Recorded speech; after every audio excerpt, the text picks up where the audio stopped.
Bismillahirrahmanirrahim. Assalamualaikum warahmatullahi wabarakatuh. Alhamdulillahirabbil alamin. Wassalatu wassalamu ala asyrafil anbiya'i wal mursalin wa ala alihi wa sahbihi ajma'in. Faqala Allah fil Qur'an, a'udzu billahi as-sami'il 'alim minasy syaithanir rajim. Bismillahirrahmanirrahim. Tabarakalladzi biyadihi al-mulku wa huwa 'ala kulli syai'in qadir. Alladzi khalaqal mauta wal hayata liyabluwakum ayyukum ahsanu 'amala wa huwal 'azizul ghafur. Maha suci Allah yang di tangannya segala kerajaan, segala kekuasaan, dan Dia maha kuasa atas segala sesuatu, yang menjadikan mati dan hidup supaya Dia menguji kita, kamu. Siapa di antara kamu yang lebih baik amalnya, dan Dia maha perkasa lagi maha pengampun. Shadaqallah wa shadaqa rasuluhu wa ba'du. Jemaah, pada pagi hari ini dengan izin Allah, insyaallah saya akan menyampaikan satu topik tentang ujian atau musibah, dan ini merupakan bahan renungan bagi kita semua. Allah menceritakan dalam surat Al-Mulk yang saya sampaikan tadi, pernyataannya adalah alladzi khalaqal mauta wal hayah liyabluwakum. Jadi kalau sudah bahasanya maut wal hayah, kematian dan kehidupan, hanya untuk menguji kita. Siapa yang ahsanu amala, siapa yang amalnya paling bagus. Jadi kalau mengikut kepada ayat ini, maka semua peristiwa dalam hidup kita itu adalah peristiwa yang sekaligus menguji kita. Posisi apapun dalam hidup kita itu adalah ujian dari Allah Subhanahu wa taala. Secara awam kita kalau melihat adanya atau mengira ujian itu hanya terjadi kalau kita disusahkan Allah. Artinya dicabut kenikmatan atau tidak banyak kenikmatan dikasih, miskin, sakit, dicopot dari jabatan, nah itu kita sebut ujian. Tapi kalau kaya, sehat, sedang dapat promosi, naik jabatan, kita mengira itu bukan ujian. Padahal apapun yang terjadi itu adalah tujuannya untuk menguji kita. Ya, sehingga ada orang yang Allah memberikan kepadanya kesempatan untuk tidak pernah susah dalam hidupnya, itu juga ujian.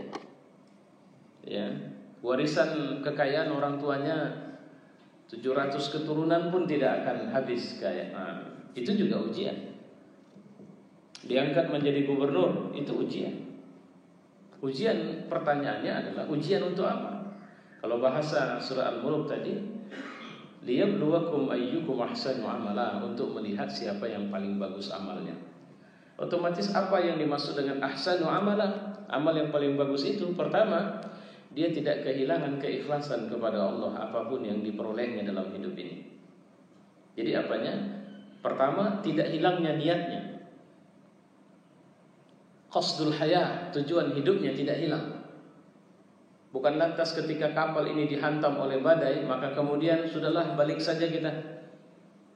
Atau ketika sebuah perjalanan melelahkan, sudahlah, tak jelas ini kemana, berhenti di sini saja kita. Ya. Atau bukan melelahkan, tapi merasa sudah mendapat apa yang diinginkan.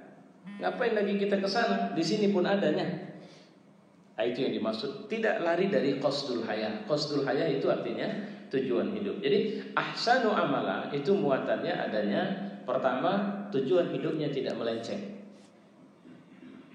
Apa tujuan hidup kita? Pertama, Allah telah menetapkan bahwa tidaklah penciptaan kita kecuali menyembah. Kita sebagai hamba, kita budaknya. Apapun kita, siapapun kita, kenapapun kita, bagaimanapun kita tidak lari dari sebuah kenyataan bahwa kita cuma budaknya Allah Subhanahu wa taala. Arti budaknya ini begini, ya kita dapat tugas nih, ibarat pembantu di rumah majikan. Dikasih duit, menerima ini harus dengan perasaan bahwa kita ini budak Allah. Ini dikasih bukan untuk macam-macam. Nah, kira-kira begitu. Ini dikasih untuk kemudian aku harus gunakan sesuai mau majikan. Itu dimaksud penyembahan atau pengabdian kepada Allah. Sehingga kita tidak merasa hebat ketika ada jabatan. Jadi penyakit manusia kan di sini, ketika dia lepas kontrol dari kesadaran tujuan hidupnya, nah itu. Banyak orang yang ketika menapaki hidup ini dia soleh, naik sampai di puncak, dia mengira dia sudah selesai. Tumbang. Pelajaran hidup cukup banyak. Berapa banyak kesolehan itu hilang di saat orang diberi kekuasaan. Ya. Apa yang dimaksud? Apa ciri kehilangan atau hilang di saat diberi kekuasaan? Dia tidak punya lagi rasa. Nah, kalau saya bilang dengan istilah rasa, orang tasawuf bilang zauq. Dia tidak punya zauqnya lagi. Dia tidak punya emosi. Yang saya maksud emosi ini bukan marah, untuk tunduk kepada Allah Subhanahu wa taala. Dia merasa dia sudah sampai di situ. Ya. Dan jangan lupa, di semua posisi hidup kita ini, setan itu enggak, apapun pekerjaan kita dia enggak pernah tinggal diam. Sama dia 90% anak Adam harus masuk neraka. Enggak, sama dia 100% yang harus masuk neraka. Kalau 100% masuk neraka, jangan lupa Nabi SAW pun masih digoda oleh setan, dirusak. Walaupun Allah menyelamatkan Nabi SAW. Contoh, ingat ayat Gharanik, ketika ayat turun setan masuk. Atau ketika Nabi sholat setan ganggu. Pernah kan kita mendengar hadis bahwa Nabi diganggu dalam sholatnya, di mana setan itu sampai akhirnya dipelintir Nabi, kata Nabi, dan kemudian liurnya jatuh ke punggung tangan Nabi. Apa kata Nabi? Kalau saja bukan karena teringat apa yang dimintakan Sulaiman alaihissalam kepada Allah, maka aku akan ikat dia di tiang masjid ini supaya kalian bisa lihat muka dia sekarang, kata Nabi. Artinya sholat malamnya Nabi diganggu. Jangan lupa, bukan sholat wajib, sholat malam. Apa itu sholat malam? Sholat kita yang paling rahasia kepada Allah. Sholat malam itu kan sholat rahasia itu. Sholat yang gak perlu orang lain tahu itu. Dan gak perlu dikabarkan sama orang lain. Kecuali orang mau belajar sama kita dan ingin tahu apa amal kita, silahkan. Tapi kalau tidak ada yang mau tanya, tak usah kabarkan. Dan di tempat itu, itulah amal yang seharusnya paling ikhlas. Disitulah setan datang ganggu Nabi. Dan jangan lupa, mengganggu Nabi, bukan saya. Kenapa? Dia mau 100% Bani Adam ini masuk neraka. Apalagi kelas-kelas kita.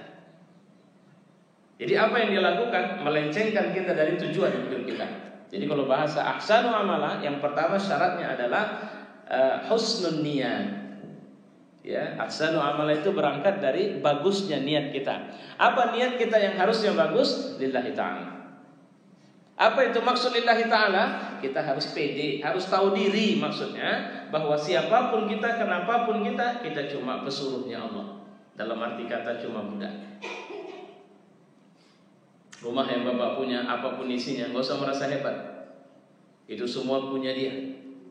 Dan bapak cuma disuruh memerankan satu peran. Bisa nggak dengan semua itu bapak tidak kehilangan kesadaran bahwa bapak cuma budaknya Allah? Kadang-kadang cuma diuji dengan mobil agak sedikit mahal sedikit, kita udah lupa Tuhan. Nah itu dia. Diuji dengan rumah yang agak, atau dengan simpanan yang makin lama makin menumpuk. Kalau duit bapak makin lama makin banyak, itu tandanya tak berdaya itu duitnya. Nggak dipakai. Jadi artinya kalau dalam teori ekonomi yang dikembangkan oleh motivator itu, duit ciri kita itu berdaya, ya, duit kita itu kerja semua. Kalau duit kita itu untuk beli batu aki, ya kalau batu aki 50, 250 gak apa-apa lah Pak. Ini sampai ratusan juta. Ya, nah, itu apa? Oke lah, bolehlah itu. Tapi pertanyaannya, Allah suruh nggak kita? Allah mau nggak kita lakukan itu? Allah suka nggak itu semua? Jadi artinya tidak ada perilaku kita. Nah ini dia. Setelah husnul niat untuk bisa ahsanu amala, pertama tadi husnul niat. Kedua, maka harus mengikut ittiba'us syariah. Kita harus ikut syariah.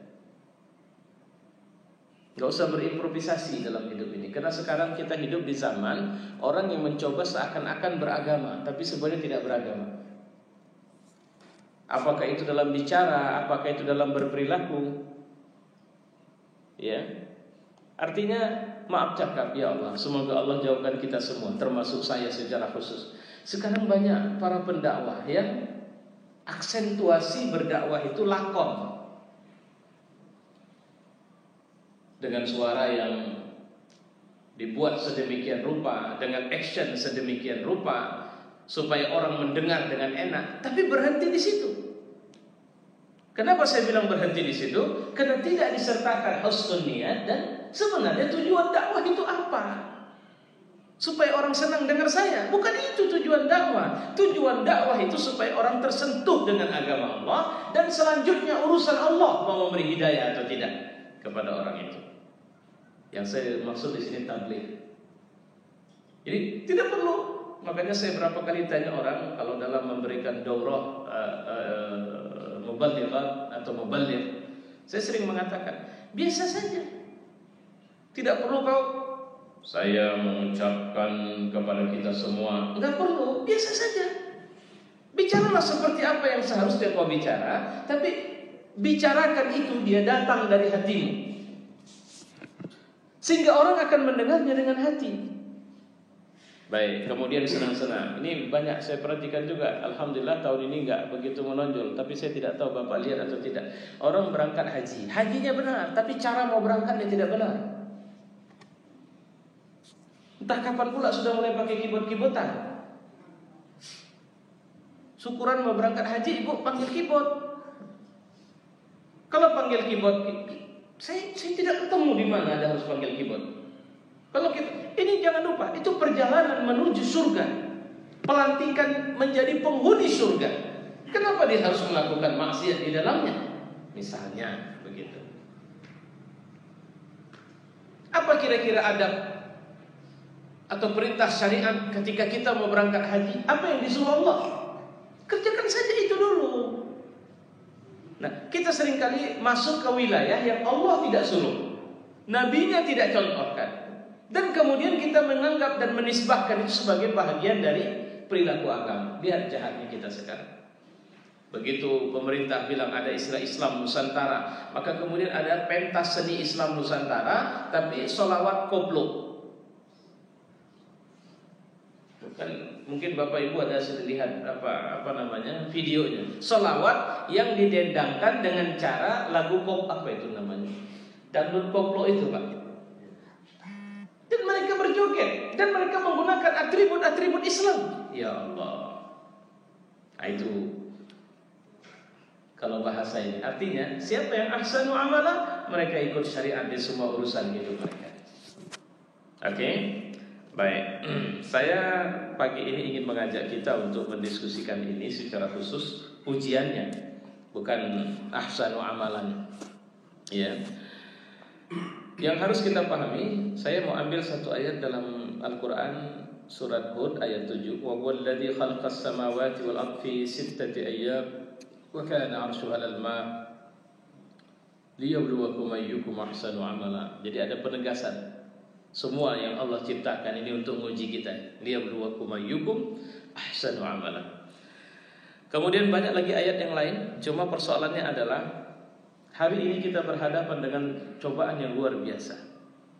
Nabi SAW mengatakan bahwa yang pertama sekali menghadapi cobaan luar biasa itu para nabi, kemudian orang soleh, kemudian ke bawah. Jadi dari tingkat derajatnya adalah derajat muqarrabin. Siapa yang paling dekat sama Allah, ujian yang paling tinggi. Ya, ujian yang paling tinggi. Beban untuk mempertahankan kedekatan itu akan lebih berat dan lebih sering terjadi sama dia. Karena setiap selesai kita lulus satu ujian, Allah bukan lantas berhenti ngasih ujian yang lain. Di samping setan merusak, sementara Allah memberi ujian, setan merusak. Sehingga sering saya bilang, berapa banyak orang yang ikut ujian ini remedial akhirnya. Setelah remedial, akhirnya tidak lulus. Apa yang dimaksud tidak lulus? Dia kena azab dari Allah Subhanahu wa ta'ala. Apa indikasi kita kena azab? Terus grafik ketundukan, keimanan, kesolehan terus mengalami penurunan, terus na'udzubillah, sampai akhirnya dia keluar dari ketundukan sepenuhnya kepada Allah atau dia kafir. Ingat seorang pendeta atau ulama Barsis namanya, puluhan tahun di pesantren, hari-harinya mengaji, mengajar, berzikir. Tapi apa yang terjadi? Begitu datang, dia sebenarnya dia nggak kemana-mananya dia. Setan ngantar perempuan sakit ke pesantren. Ya, alasan kemanusiaan lah, namanya juga ngobatin orang. Tapi ternyata sering-seringnya mereka berdua terjadilah perzinahan. Karena takut kredibilitasnya hancur, dia bunuh perempuan ini. Terbongkar kasusnya. Astagfirullahaladzim. Setelah terbongkar kasusnya, apa yang terjadi? Dihukumlah dia. Pada waktu proses hukuman berlangsung, setan datang, nyamar lagi. Mau gak selamat? Mau. Kau terima aku. Kau percayain aja lah. Akhirnya dia pun percaya. Dan kemudian matilah dia dalam keadaan kafir. Na'udzubillah min dzalik. Idz qala lil insani kfur. Ketika setan berkata kepada manusia kafirlah, maka kafirlah manusia itu. Maka setan mengatakan, aku berlindung kepada Allah, aku pergi karena aku takut kepada Allah Rabbul Alamin. Coba lihat itu. Apa yang terjadi? Tinggallah dia dalam kegagalan menghadapi ujian Allah Subhanahu wa taala. Disinilah sebenarnya kita sangat butuh sekali kepada Allah dalam semua urusan hidup kita. Kemudian, apa cara kita menghadapi musibah atau ujian ini? Pertama, yakinlah bahwa selain Anda pun juga diuji. Jadi kalau kita menghadapi, karena kalau sudah ujian ini tanda-tanda kegagalan itu terjadi, payah dikasih tahu sudah. Ini udah nggak fungsi lagi. Hati-hati kalau menghadapi ujian, telinga nggak fungsi. Sholat tak bisa lagi, nah itu hati-hati. Udahlah, banyak istighfar. Kalau kayak gini payah aku istighfar. Nah itu tanda ini udah nggak nerima. Atau hati sudah mulai secara perlahan pintu hidayah itu ketutup. Tapi kita nggak boleh klaim orang, nggak boleh vonis orang. Karena yang mengkhatam, kalau khatam ini lebih cantik, artinya kalau menurut saya itu melok, mengunci. Jadi kalau sudah dikhatam, dikunci, tak bisa lagi masuk. Bagaimanapun caranya. Tapi siapa yang mengunci? Allah. Tahu nggak kita bahwa orang itu sudah terkunci hatinya? Kita nggak dikasih tahu. Itu urusan Allah. Itulah kenapa Fir'aun masih didakwahi. Dan itulah kenapa sebagai Muslim kita, ya misalnya kita marah kali dengan seorang pejabat, kita nggak perlu menganggap kita lebih Tuhan dari Tuhan pula. Sehingga kita caci maki, kita hina, kita nggak ada urusan sama kita. Tugas kita tetap mengingatkan seseorang sejahat apapun orang itu. Itu yang harus kita pahami. Karena orang lain juga diuji. Ketika kita dizalimi orang lain itu sedang diuji dengan menzalimi. Ketika dia mengira dia berkuasa. Nah, itu banyak cara. Ada yang diuji dengan kemiskinan, ada yang diuji dengan harta, jabatan, kekuasaan, ada yang diuji dengan istri yang berakhlak buruk. Ya. Ada yang diuji dengan wanita yang diuji dengan suami yang bejat. Ustaz, kalau suami saya tidak mau sholat atau tidak dekat kepada agama, dia banyak berbuat maksiat, apakah boleh saya minta cerai? Saya sering kalau pertanyaan begitu saya jawab, saya mau tanya balik. Apakah setelah punya suami begitu ibu rajin sholat? Rajin, alhamdulillah. Tahajud, rajin. Puasa sunat, rajin. Terus kalau ibadah ibu tidak terganggu, masalahnya apa?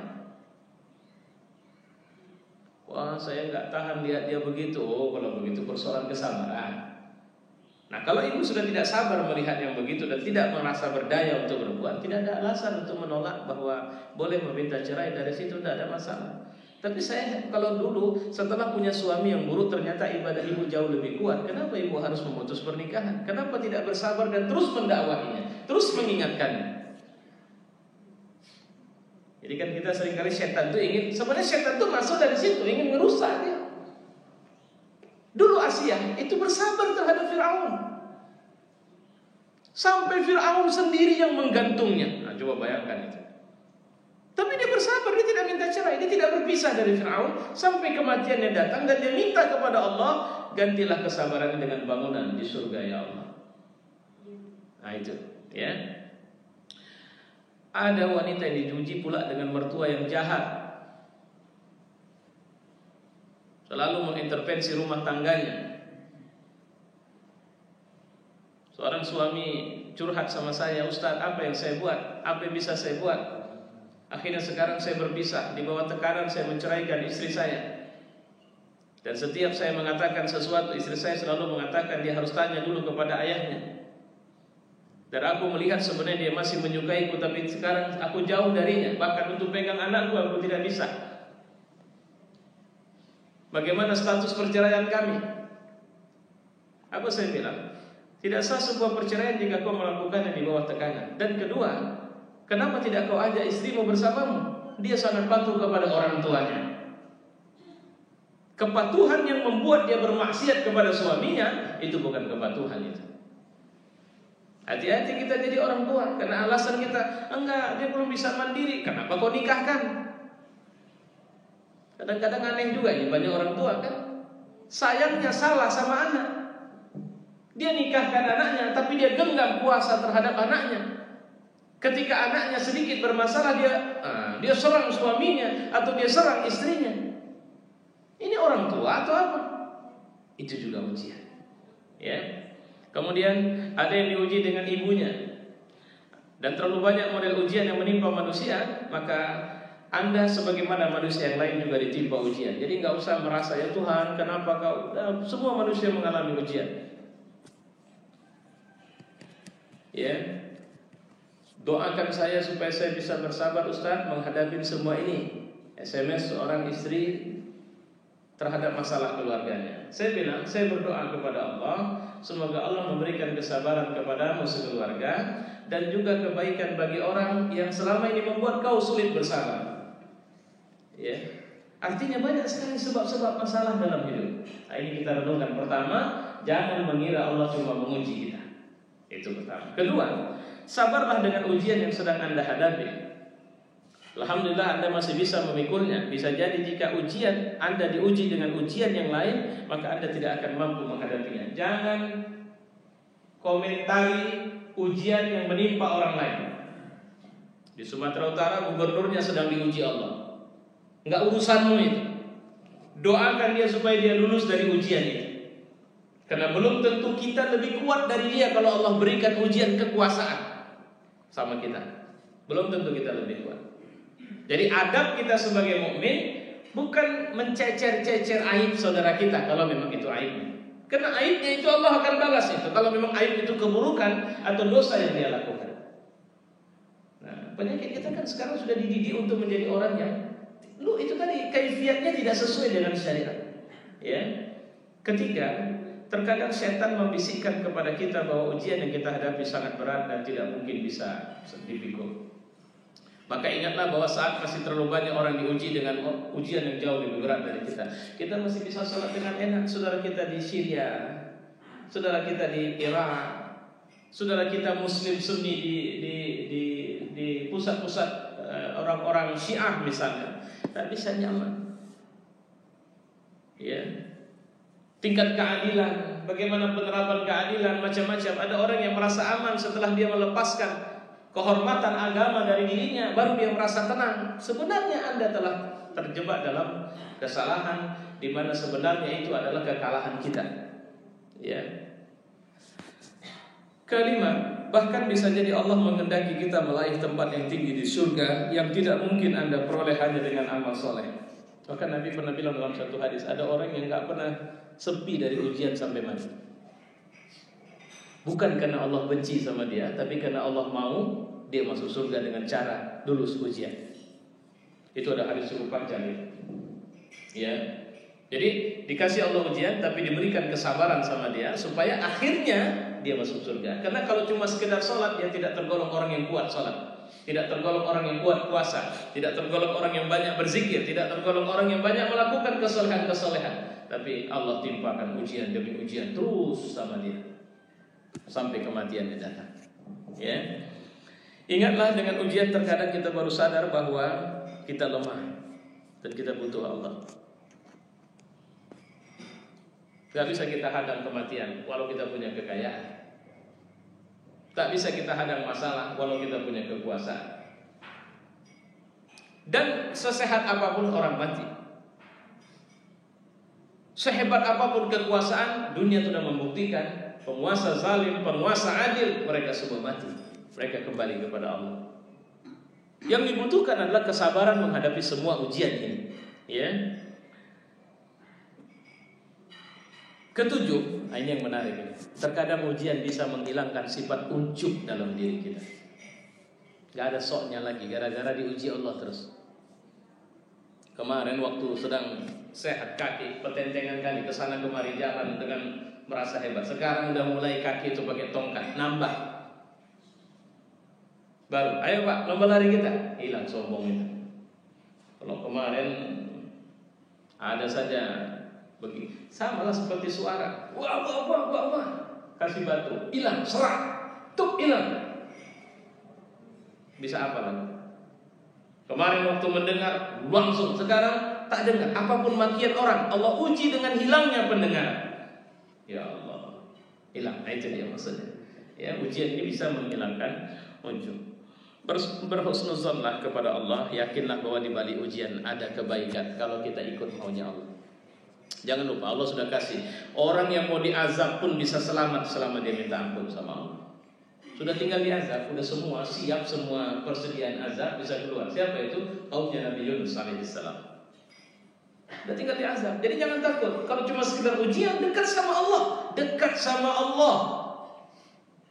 Seorang teman begitu, aku tidak salah Ustaz, tapi aku Oke, jangan mau melakukan kesalahan setelah kita dituduh salah. Jangan mau 1 mili pun melangkah kepada kesalahan. Dan hari ini saatnya untuk membuktikan Allah menolong.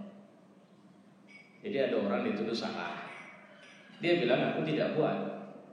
Terus ada datang orang sama dia, apa yang tak bisa diatur di sini Pak? Udah Bapak kasih dia sekian biar aku atur. Atau kalimat yang lebih tepat itu, kalau dari ceritanya itu, pokoknya bisa saya bantu. Apa jawab beliau? Saya tahu apa mau. Kau pasti minta duit agar aku bisa sogok ke sana, sogok kemari agar masalahku bisa selesai. Aku tak punya duit. Kalau kau mau bantu aku, bantulah. Tapi jangan minta aku duit. Dan sekarang aku happy. Kalau akhirnya aku masuk penjara, tidak ada masalah. Aku sudah lebih siap. Artinya apa? Aku tidak salah. Dan saya selalu berjumpa, selalu mengingatkan itu. Jangan melakukan sesuatu yang salah, karena ini saatnya meminta atau menunjuk atau melihat pembuktian bahwa Allah akan menolong. Walaupun kau sudah dituduh salah sekali. Ya, karena terkadang di balik tuduhan itu mirip seperti Yusuf alaihissalam masuk penjara. Semua orang mengira Yusuf masuk penjara karena sebab dia mengganggu Zulaikha. Tapi Zulaikha tahu betul bahwa dia masuk penjara bukan karena kesalahan. Ini titiknya yang bisa kemudian membalikkan. Atau kemudian raja tidak ingat sampai 7 tahun dia di penjara. Apa yang dibuat Allah? Allah mengeluarkan dengan caranya. Dan dia tidak terhina. Bahkan di saat dia keluar, Allah memberikan kedudukan kepadanya. Jadi jangan pernah curiga sama Allah. Berbaik sangka kalau Allah memberikan ujian. Kesembilan, bisa jadi musibah atau ujian yang kita benci mendatangkan kebaikan. Ya, misalnya tak bisa lagi kaki berjalan baik. Rupanya malah setelah tak bisa paling rajin pula ke masjid. Nah, kira-kira begitu. Kalau kemarin waktu sudah sehat, nggak teringat masjid. Nah sekarang begitu sudah tak sehat kaki itu, tak pernah tinggal salat berjamaah di masjid. Apalagi yang kurang. Di mana masalahnya? Kalau begitu, bukankah ini kebaikan? Yang sering terjadi, kita sering butuh yang sebenarnya belum menjamin kita bisa melakukan kebaikan di situ. Ya Tuhan, kasihlah aku harta. Aku rupanya kau pikir harta itu bisa membuat kau tetap taat kepada Allah. Nah, itu yang kita sering khawatir dan harus khawatir dengan diri kita di situ. Ingatlah bahwa tidak ada istirahat total, kegembiraan total kecuali di surga. Selama Anda masih hidup di dunia, siap-siaplah dengan ujian yang menghadang. Tapi jangan lupa, ujian itu harus dihadapi dengan sabar demi meraih ketentraman dan kebahagiaan yang abadi di surga kelak. Bahkan ada orang awam, kalau mau hidup di dunia harus siap diuji. Kalau tidak mau diuji, ya udah jangan hidup. Nah, itu pernyataan, statement orang awam yang sebenarnya menarik, bahwa manusia tidak luput dari ujian. Alhamdulillah, saya pikir ini yang bisa saya sampaikan, karena saya lihat piring-piring sudah mulai diatur, disusun-susun. Nah, insya Allah mudah-mudahan kita bisa menikmati sarapan pagi bersama nanti. Setelah mungkin ada pertanyaan bisa kita jawab. Wassalamualaikum warahmatullahi wabarakatuh.